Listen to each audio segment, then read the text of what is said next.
గాలి దుమారం కారణంగానే సింహాచలంలో గోడ కూలిందని హోంమంత్రి వంగలపూడి అనిత తెలిపారు. సింహాచలంలో గత రాత్రి గోడ కూలిన ప్రదేశానికి ఆమె హుటాహుటిన వెళ్లి పరిశీలించారు.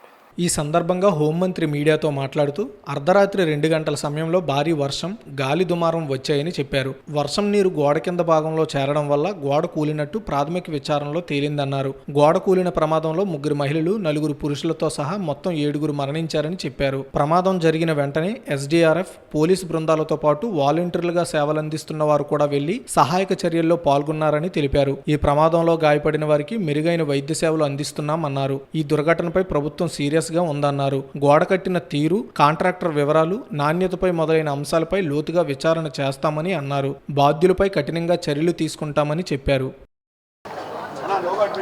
నిజరూప దర్శనం రోజున ఎర్లీ మార్నింగ్ మనకి 2:33 మధ్యలోనే ఇన్సిడెంట్ అనేది జరిగింది. యాక్చువల్గా ఇన్సిడెంట్ కూడా 2 o'clock చాలా హెవీ రైన్ ఒకటి స్టార్ట్ అయింది. అందరికీ తెలుసు, చాలా పెద్ద గాలి దుమారంతో చాలా ఉరుములు మెరుపులతో కూడిన భారీ వర్షం అయితే వచ్చింది. ప్రాథమిక నివేదిక ప్రకారం ఆ వర్షం ఏదైతే వచ్చిందో వాటర్ అంతా కూడా ఆ లూజ్ సాయిల్ మూలాన వాటర్ అంతా కూడా కొంచెం లోపల దిగి ఆ గోడ కూలింది అన్నది ఒక ప్రాథమిక సమాచారం ప్రకారం వచ్చిన నివేదిక. ఇంకా కూలంకషంగా మా వాళ్ళందరూ కూడా సార్ ఎంక్వైరీ చేస్తున్నారు. అట్ ద సేమ్ టైం అక్కడ 300 రూపీస్ క్యూ లైన్ ఉంది. ఆ క్యూ లైన్ అక్కడ జస్ట్ కరువు ఉంటుంది అనమాట. అంతవరకు అంత హెవీ క్రౌడ్ కూడా లేరు. జస్ట్ కరువు మూలాన ఒక జస్ట్ కొంచెం క్రౌడ్ అక్కడ ఉన్నారు. అది మూవ్ అవుతూనే ఉన్నారు. ఎక్కడ కూడా మనకి ఆగిపోవడం కానీ అంటున్నది లేదు.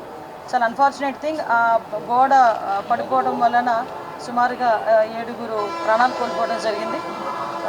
అందులో 4 పురుషులు ఉన్నారు, 3 స్త్రీలు ఉన్నారు.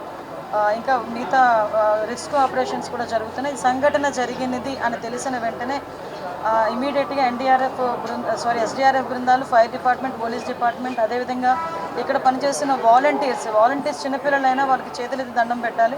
నిజంగా వాలంటీర్స్ అయితే ఇమీడియట్గా కొంతమందిని బయటకు తీసుకొచ్చి అప్పటికప్పుడు హాస్పిటల్ కూడా తరలించారు. ఎన్డీఆర్ఎఫ్ టీం కూడా ఆన్బోర్డ్ అయింది. ఎన్డీఆర్ఎఫ్ టీములు 2, ఎస్డీఆర్ఎఫ్ టీంలో ఒక 2, fire department and police department అందరూ కలిసి రెస్క్యూ ఆపరేషన్స్ కూడా చేస్తున్నారు. మొత్తం అంతా క్లియర్ చేస్తున్నారు అందరూ కూడా. నిజంగా చనిపోయిన వాళ్ళ కుటుంబాలందరికీ కూడా ప్రగాఢమైన సంతాపం తెలియజేసుకుంటున్నాం. గవర్నమెంట్ తరఫున కూడా మ్యాక్సిమం అన్ని ప్రికాషన్స్ తీసుకున్నాం. కేవలం ఈ భారీ వర్షము, అదేవిధంగా ఈ గాలి దుమారం వల్ల మ్యాక్సిమం జరిగిన ఇన్సిడెంట్ ఇది ఒక యాక్సిడెంట్. దయచేసి ఇంకా ఫర్దర్గా డీటెయిల్స్ అన్నీ వస్తాయి. ఇప్పుడు మీకు కన్స్ట్రక్షన్ ఫెయిల్యూర్ కూడా ఉందంటూ కూడా చాలా అన్ని యాంగిల్స్ నుండి మేము దర్యాప్తు చెప్తామండి. ఇది ఏ టైంలో కన్స్ట్రక్ట్ జరిగింది, ఏ స్కీమ్లో కన్స్ట్రక్ట్ జరిగింది, ఎవరు కాంట్రాక్టరు, ఎవరు ఇంజనీరు, ఎవరు క్వాలిటీ కంట్రోల్ ఎవరు చేశారు, ఎవ్రీథింగ్ మేము ఇందులో ఎంక్వైరీ చేసుకుంటాం. ఎందుకంటే ఇక్కడ ప్రాణాలు కోల్పోయారు, ఈజీగా వదిలేయాల్సిన అవసరం ఏం లేదు. ఇందులో గవర్నమెంట్ కూడా చాలా సీరియస్గా ఉంది. అన్ని కోణాల్లో నుంచి కూడా మేము విచారణ జరుపుతాం. ఎవరైతే బాధ్యులు ఉన్నారో బాధ్యులు కఠినంగా శిక్షించే ప్రక్రియ గవర్నమెంట్ తీసుకుంటాం. ఇప్పుడు ఇంకా మేము ఐడెంటిఫై చేసుకుంటున్నాం. కంపల్సరీగా గవర్నమెంట్ నుంచి వాళ్ళని ఆదుకుంటాం. ఇంజురీస్ అరౌండ్ ఒక 3 మెంబర్స్ అలా కనిపిస్తున్నారు. ఇంకా మనకి మొత్తం లిస్ట్ వస్తుంది. మీకు అంతా క్లియర్గా చెప్తాను.